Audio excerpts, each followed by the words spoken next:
Yang saya hormati dan saya muliakan dari sebelah saya Dayani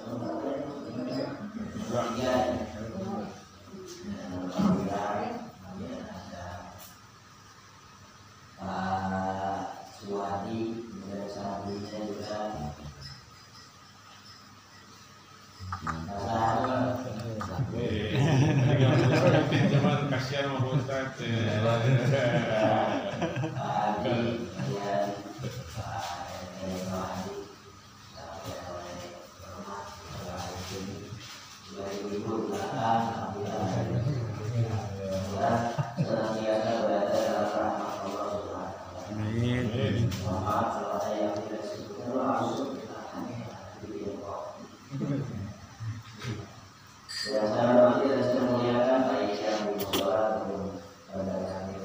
Mudah-mudahan kita semua senantiasa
pertama buat tahun berapa Pak?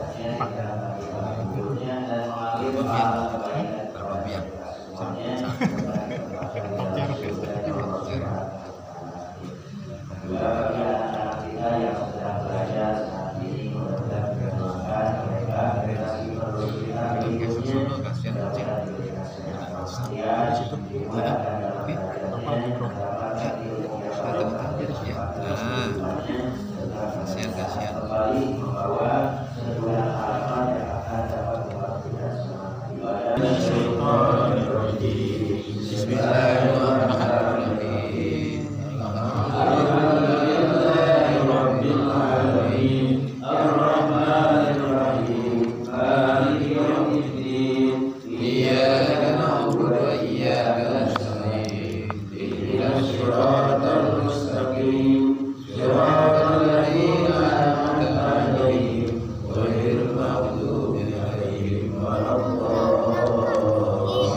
Aqidul iman ini membuat kita bertambah kuat dan yakin keyakinan kita kepada Allah, percaya kepada janji Allah, percaya kepada kekuasaan Allah, percaya kepada qada dan qadar Allah, kemudian percaya bahwa Allah adalah pencipta manusia, pencipta semua makhluk, yang memberikan rizki, yang memberikan anugerah, yang memberikan rahmat, yang memberikan kepada kita sehat, yang mengabulkan hajat, kemudian yang menyampaikan dan menerima segala bentuk permohonan dan doa kita, kemudian Allah juga yang menciptakan kita, menghidupkan kita, kemudian mengakhirkan hidup kita dan mengembalikan diri kita kepada Allah Subhanahu wa Ta'ala.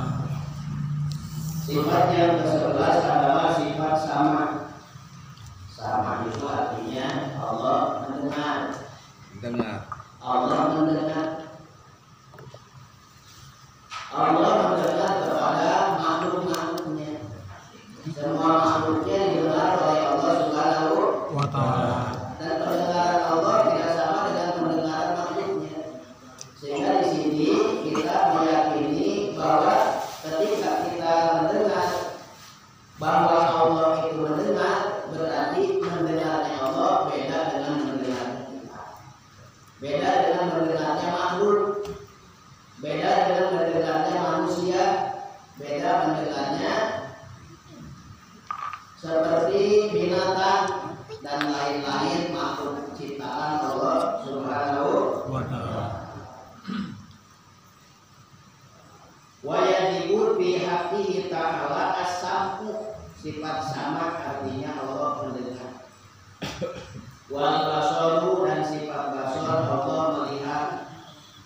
Wa huwa, dua sifat sama dan basar, sifatani, dua sifat qadimatani, sifat yang qadim yang dimiliki oleh Allah Subhanahu wa Ta'ala dan berdiri pada zat, sifat dan af'alnya Allah.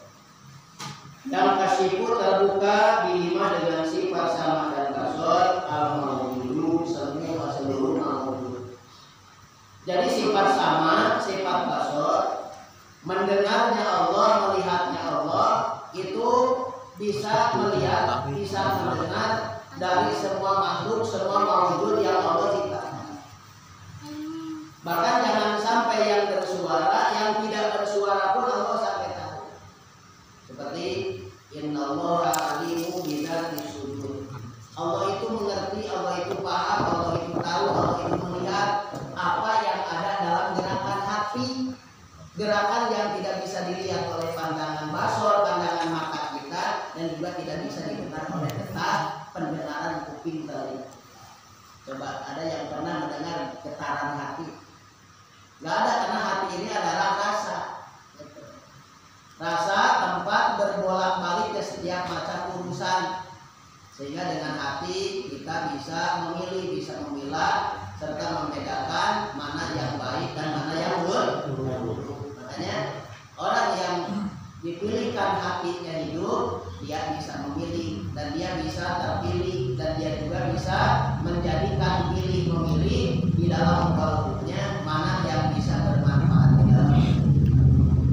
Jadi hati sinergi antara arkan dan anggota yang paling dekat, antara kalbu dengan arkan bagian dalam. Nah, ketika hati lembut, maka ketika hati itu bicara kepada orang lain, maka timbul rasa kasih dan sayang. Kemudian ketika hati ini merasa penting, merasa dirinya banyak memiliki dosa, kemudian dia memohon ampun, maka hati itu akan mengeluarkan suara hati yang dikeluarkan oleh anggota lain. Contohnya seperti mata, akhirnya mata itu menangis karena adanya hubungan hati dengan mata. Dan sinilah kontak batin hati kita ketika hati kita hidup dan dihidupkan dengan keimanan oleh Allah Subhanahu wa Ta'ala. Jadi tidak ada satupun makhluk yang tidak bisa terlihat oleh pandangan. Tidak ada yang lepas daripada pengawasan Allah Subhanahu wa Ta'ala. Semuanya terawasi, semuanya terlihat. Jadi jangankan kita di tempat yang terang, di tempat yang gelap pun terlihat. Jangankan kita di tempat beramai-ramai dengan berjamaah orang banyak, di tempat sendiri pun Allah tahu. Sehingga Nabi menyebutkan ketika kita berdua, ketika kita sendiri, maka seperti kita berdua dengan Allah Subhanahu wa Ta'ala. Kita ini dilihat oleh Allah, supaya pandang cara kita atau cara pandang kita tidak merasa bahwa kita aman dari kesendirian kita, sehingga nggak apa-apa, Allah nggak tahu, Allah nggak lihat, orang nggak ada siapa-siapa sih, padahal Allah lihat. Allah itu melihat kita, Allah itu memandang kita, Allah itu tahu hati kita, Allah itu tahu kehendak kita, Allah itu tahu keinginan kita, Allah itu tahu permohonan dan permintaan kita. Dan Allah tahu segala apa yang kita perbuat, walaupun makhluknya tidak tahu apa yang kita perbuat. Semuanya tercatat tapi di hadapan. Maka nanti di hari kiamat Allah akan menyajikan sebuah sidang istimewa, di mana nanti manusia akan disidang, kemudian akan diberi akan disajikan apa yang dihadirkan kembali, apa yang pernah diperbuatnya waktu ketika hidup di alam tanah dunia ini. Jadi in khairan fa khairun wa in syarran fasadun. Apabila perjalanan itu baik, maka akan bertemulah dengan kebaikan. Wa in syarran fasadun, tetapi apabila ada perbuatan buruk, maka perbuatan buruk itu pasti akan terlihat di pengadilan yang agung di hadapan Allah Subhanahu wa Ta'ala. Jadi Bapak Ibu sekalian, kita bisa melihat bagaimana keagungan dan kehebatan Allah serta lemahnya diri kita, serta cerobohnya diri kita ketika waktu di dunia kita merasa bahwa perbuatan kita tidak dilihat oleh Allah, perbuatan kita aman dari pandangan manusia. Ternyata nanti semua akan bicara menjadi bagian saksi dalam kehidupan kita.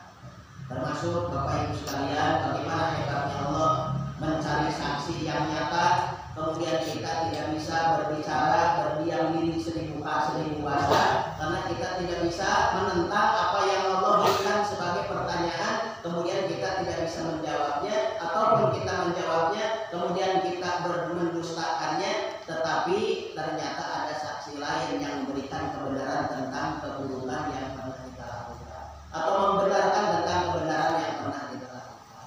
Contohnya ini kebaikan yang kita lakukan berada di majelis taklim, di mushola, hidayah. Bapak Ibu sekalian, coba hebatnya Allah nanti akan menjadikan saksi-saksi yang ada di sekeliling kita itu menjadi saksi ibadah di hadapan Allah Subhanahu wa Ta'ala. Kata kayak Pak Parman dulu di sajadah, nanti sajadahnya dia akan bicara di hadapan Allah. Ya Allah, betul Pak Suparman ini ngaji di mushola hidayah 2 pada hari Ahad malam pada sholat maghrib menjelang sholat isya. Kopi itu yang di depannya dia jadi saksi. Ya saya kopi, saya menjadi saksinya bahwa Pak Suparman adalah ngaji di mushola hidayah 2. Semua itu melihat. Semua akan menjadi saksi. Kiwa jadi saksi, tembok jadi saksi, ini ubin, kemudian kaca semuanya akan menjadi saksi dan bicara saksi kebaikan kepada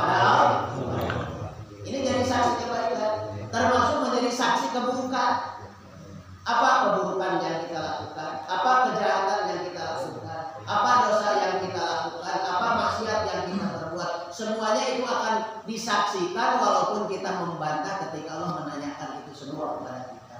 Tapi tangan nanti bicarakan, saya yang mengambilnya, kata kaki saya yang jalannya, kata mata dengan sendirinya saya yang melihatnya, kata telinga saya yang mendengarnya, gitu. Semuanya pokoknya anggota badan kita menjadi saksi di hadapan Allah. Al-yauma nakhtimu ala afwahihim wa tukallimuna aydihim wa tashhadu arjuluhum bima kanu yaksibun. Ketika nanti di hari kiamat bicara, mulut-mulutnya berbicara, apa namanya, matanya berbicara kepada Allah, karena mulut ini katanya suka berdusta, maka yang lain yang berbicara di hadapan Allah.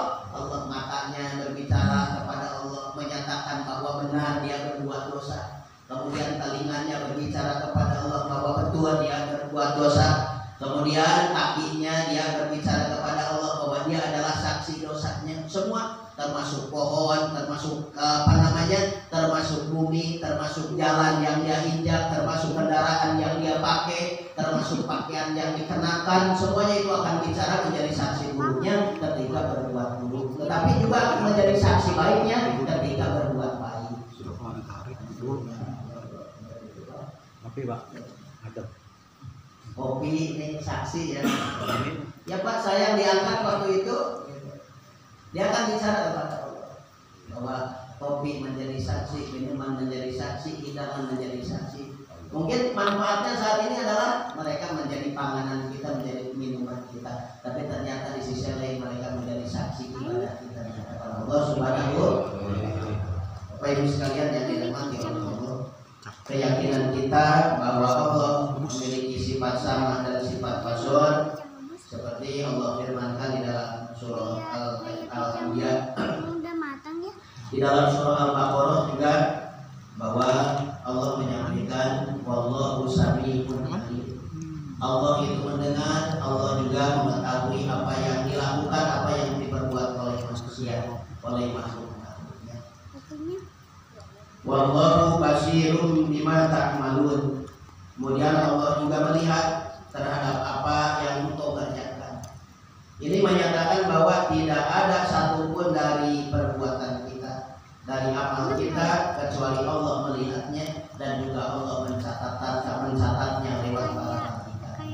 Sudah Allah sampaikan kepada kita perwakilan Allah. Ketika kita berbuat baik, jangan sampai kebaikan kita ini hilang begitu saja, tapi Allah sangat menghargai perbuatan baik kita, kemudian diabadikan dan dicatat oleh Allah Subhanahu wa Ta'ala oleh malaikat raqib. Kemudian juga ketika kita berbuat buruk, berbuat jahat, supaya kita tidak ingkar dengan keburukan dan kejahatan itu, maka Allah mewakilkan malaikatnya yang agung dan mulia, yaitu malaikat hatib, untuk mencatatkan amal-amal yang buruk dan jahat kita. Makanya semua amal itu dicatat oleh Allah Subhanahu wa Ta'ala. Mudah-mudahan yang Allah catat adalah amal-amal baik kita. Dan mudah-mudahan Allah, kalaupun nanti ada dan yakin kita ada dan banyak perbuatan buruk dan jahat kita, mudah-mudahan wasilah berkumpul kita di musola hidayah ini Allah kumpulkan, Allah hapuskan, Allah ampunkan dosa dan kesalahan. Amin ya Allah ya Rabbal alamin. Kemudian Bapak Ibu sekalian, ada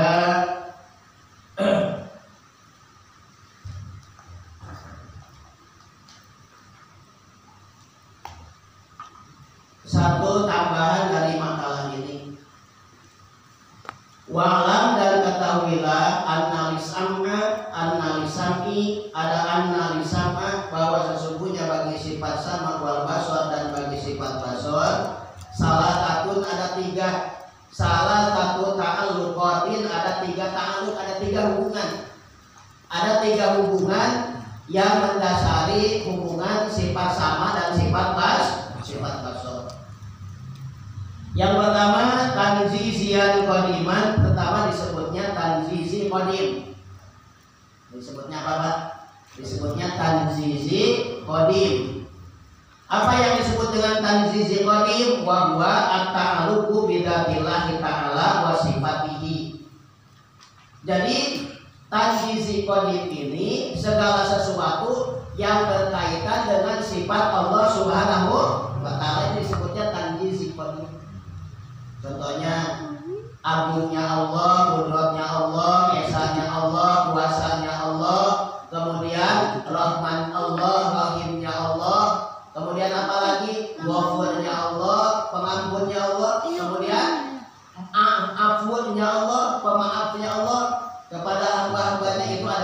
hal-hal yang berkaitan dengan sifat Allah Subhanahu wa Ta'ala. Wasolahiyan dan suruh qadiman qadim. Jadi suruhul qadim. Yang kedua disebutnya suruhul qadim. Ta'aluk yang kedua, hubungan yang kedua dengan sifat yang berkaitan dengan sifat sama dan basor itu adalah suruhul qadim. Wa huwa at-ta'aluqu bina qabla wujudina. Yang disebut dengan suruhul qadim adalah segala sesuatu yang berkaitan dengan keberadaan kita sebelum kita ada. Disebutnya suruhul qadim. Nah, suruhul qadim ini adalah segala sesuatu yang terjadi berkaitan dengan keberadaan kita sebelum kita ada. Contohnya seperti mana? Perencanaan Allah di ajali.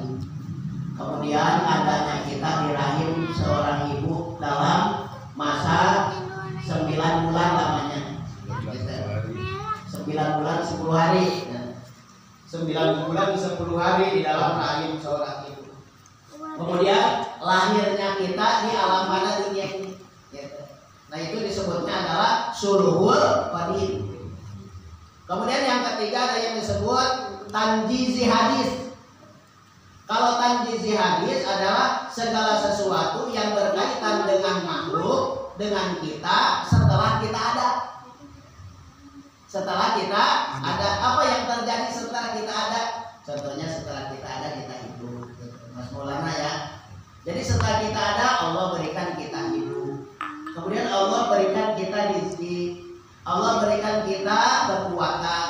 Allah berikan kita ilmu. Allah berikan kita kemampuan. Allah berikan kita juga kemauan. Allah juga berikan kepada kita cita-cita, keinginan. Allah juga berikan kepada kita bekal rezeki yang cukup untuk bekal ibadah kepada Allah Subhanahu wa Ta'ala. Itu ada 3 ta'aluk kepada sifat sama dan basor ini. Jadi 3 ta'aluk ini pertama tanjizi qadim, kemudian suruhul qadim, kemudian yang ketiga tanjizi hadis. 3 tuh, 3 ta'aluk yang berkaitan dengan sifat sama dan sifat basor. Tanjizi qadim artinya sifat-sifat atau sesuatu yang terjadi yang berkaitan dengan zat Allah Subhanahu wa Ta'ala dan sifat-sifatnya. Kemudian tadi ada yang disebut suruhul qadim. Kalau suruhul qadim artinya apa? Segala sesuatu hal yang terjadi sebelum kita ada. Kemudian yang ketiga tanjizi hadis. Tanjizi hadis ini segala sesuatu yang terjadi setelah kita ada, tercipta nih.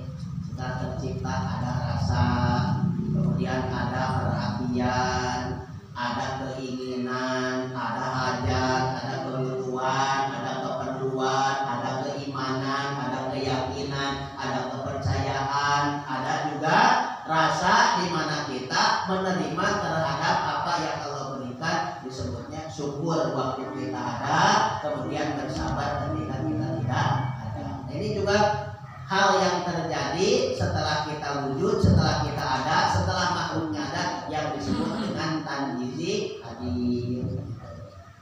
Dan yang terakhir, ini kemungkinan kita tidak akan sampai sifat kalam, kemudian apa ya, sifat kalam kita kalau kita seterusnya sifat sama, sifat basor, kita akan sampai di sifat kalam saja. Sifat kalam ini basor, kalam, sifat yang nomor ke-13. Jadi sifat yang ke-13 adalah sifat kalam, artinya Allah berbicara. Bukan bicaranya Allah bukan seperti bicaranya manusia. Tidak ada haram, tidak ada ikrob, tidak ada baris, tidak ada tarkib, tidak ada hal-hal yang berkaitan dengan hal dan kebiasaan yang biasa terjadi berlaku pada makhluknya. Jadi beda. Makanya disebutkan di sini, disampaikan di sini adanya sifat kalam supaya membedakan bahwa kalamnya Allah dengan kalamnya makhluk itu jauh berbeda. Kalamnya makhluk berarti zatnya Allah sendiri. Kemudian kalau kalamnya Allah berarti zatiahnya Allah sendiri dengan zat Allah, sifatnya Allah, akalnya Allah. Tapi kalau makhluk berarti kalamnya makhluk, berarti kalam yang ada tulisannya, yang ada suaranya, barangkali ada tartibnya, ada catatannya. Itu adalah kalam manusia. Jadi Allah ini mustahil ganggu, mustahil Allah ganggu, bisu ya, mustahil Allah bisu. Wa kallamallahu Musa taklima, dan Allah sudah berfirman dengan firman yang sempurna kepada Nabi Musa alaihi salam. Bapak Ibu sekalian yang dirahmati oleh Allah, wajibu dan wajib fi haqqihi ta'ala, bagi hak Allah Ta'ala al-kalamu, sifat kalam, artinya Allah berfirman. Wa huwa, adapun sifat kalam, sifatun qadimatun, sifat yang terdahulu, qadimatun yang berdiri bidatihi ta'ala, pada zat Allah Subhanahu wa ta'ala. Laisa, tidak kalam itu biharfin, berupa suara, berupa huruf, wala sautin, dan berupa suara. Wadiduha, dan adapun lawannya sifat kalam, al-hukmu, yaitu sifat hukmu, artinya bisu. Wahwa, dan adapun sifat kalam, wahwa, dan adapun sifat kalam, wadalilu, dan adapun dalilnya, wadalilu, dan adapun yang menunjukkan ala dalika, terhadap Allah memiliki sifat kalam, qauluhu ta'ala, yakni firman Allah Subhanahu wa ta'ala, wa kallamallahu Musa taklima, yaitu firman Allah Subhanahu wa ta'ala ayat wa kallamallahu Musa taklima. Nah, ayat wa kallamallahu Musa taklima ini menjadi dalil, menjadi petunjuk, menjadi satu keterangan yang menunjukkan bahwa adanya sifat kalam bagi zat Allah Subhanahu wa ta'ala. Nah, ini wajib kita imani, wajib kita percaya dan kita yakini bahwa dalilnya Allah, kalamnya Allah itu beda dengan kalam makhluknya, beda dengan kalam manusia, dengan ucapan manusia. Kenapa? Kalau kita membandingkan dan membayangkan kalamnya Allah, firmannya Allah seperti kalamnya manusia, berarti kita salah. Karena Allah itu kalau kita membandingkan dengan sesuatu yang sudah terbukti, yang sudah maujud, berarti sama kita membandingkan Allah dengan makhluknya. Kalau kita membandingkan, menyamakan dengan makhluknya, berarti kita sudah mensamakan derajatnya Allah dengan derajat makhluk. Ini mustahil, karena makhluk itu diciptakan, sementara Allah ini adalah yang menciptakan. Makhluk ini dicipta, Allah ini adalah dan sang pencipta. Dan penciptaannya, karena penciptaannya banyak, apapun bisa Allah cipta, maka disebut dengan Maha Pencipta. Maha Pencipta karena penciptaannya sangat banyak. Ada yang berkaitan dengan sifat kalam, wala sautun, dan bukan suara. Kalam Allah itu tidak berupa suara. Wahya, kalam Allah tidak berupa suara ini adalah membersihkan kita dengan kebersihan yang nyata terhadap kemuliaan dan kesucian Allah, agar tidak terjadi satu penyimpangan akidah, satu prasangka bahwa Allah sama dengan makhluknya. Karena Allah itu tidak ada takdim dan takhir, juga tidak wa'anil iqrabi, tidak ada barisnya, tidak ada tulisannya, tidak ada mabdinya, kemudian tidak ada sakatnya. Karena semua yang Allah jadikan dalam kalamnya itu merupakan kudratnya Allah Subhanahu wa ta'ala. Wa munazzahatun, dan suci serta bersih, anil afati, dari kerusakan, dari kehancuran batiniatan yang batiniah. Bi Allah yakdiru ala dalik, seperti kita meyakinkan bahwa Allah tidak sanggup berbicara, tidak sanggup berkalam, tidak sanggup berfirman. Ini adalah Allah bersih, Allah suci, Allah tidak ada dari keyakinan bahwa Allah tapi justru sebaliknya bahwa Allah adalah zat yang maha mampu dalam segala sesuatu yang Allah mampukan. Lakin lahu aqsamun, tetapi dalam sifat kalam ini, kalam Allah ini terbagi ke dalam beberapa bagian istilah. Iktibariyatin, yakni beberapa istilah. Faminha itu ta'alluquhu. Adapun seperti ta'alluqnya bitolabi fi'la sholati, seperti Allah berfirman untuk memerintahkan ibadah sholat. Karena Allah itu berfirman, Allah berfirman kepada hamba-hambanya dalam hal perintahnya terhadap ibadah sholat, kan gitu ya. Allah Subhanahu wa ta'ala berfirman, itu kan biasa begitu. Artinya apa? Menyampaikan satu keterangan dalil dan ayat yang menjelaskan ayat itu tentang perintah ibadah sholat contohnya. Nah, kalam Allah ketika berkaitan berhubungan dengan perintah yang menunjukkan terhadap perintah sholat, umpamanya amrun itu disebutnya perintah amar, disebutnya amrun, disebutnya perintah. Jadi kalam Allah berupa amar, berupa perintah. Wa aqimus sholat, katakan oleh dirimu sholat. Wa atuz zakat, dan membuatkan olehmu zakat. Warka'u ma'ar raki'in, dan rukulah engkau berserta orang-orang yang ruku. Nah, ini kalam Allah yang disampaikan kepada hamba-hambanya itu maknanya adalah amar, maknanya perintah. Disebutnya perintah tuh baik padanya. Disebutnya amar, disebutnya perintah. Ini istilahnya ya. Istilah kalam Allah, istilah sifat kalam yang dimiliki oleh zat Allah Subhanahu wa ta'ala.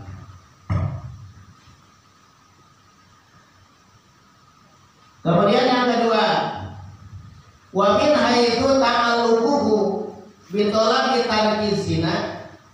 Kemudian ketika kalam Allah berkaitan dengan perintah untuk meninggalkan zina, maka umpamanya nahyun itu adalah cegahan, larangan.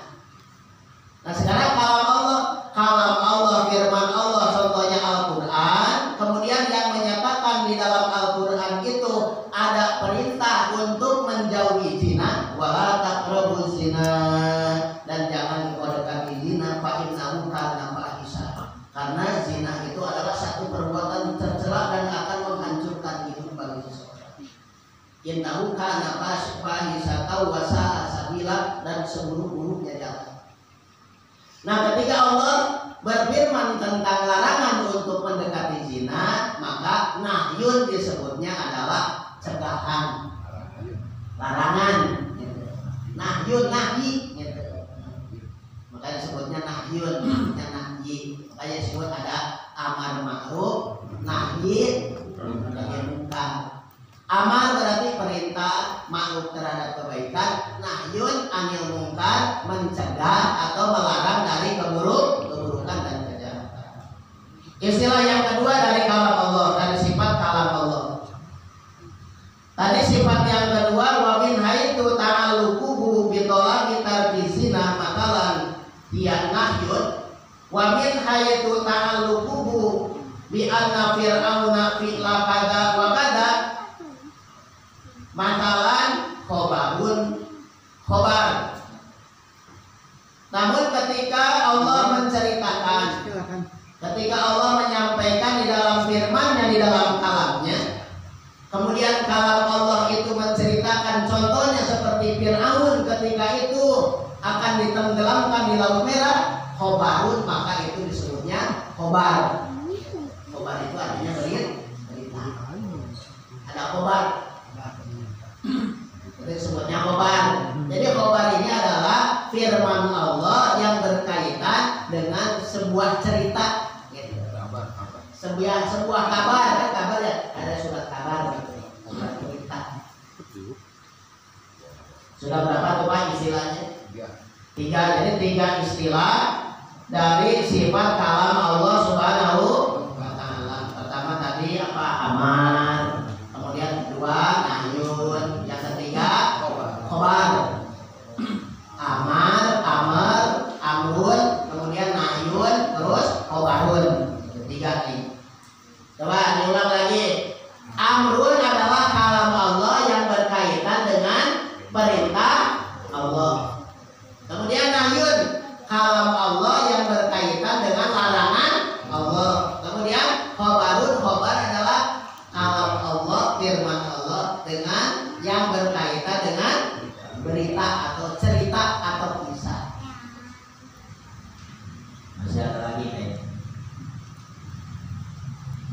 khabarun wa min haitsu ta'alluquhu bi anna ta'i'a lahu al-jannata wa'dun.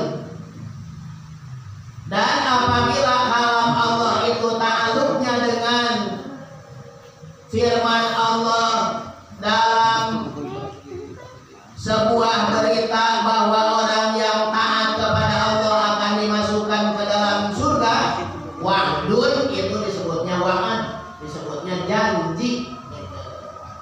Jadi janji ini, wa'dun ini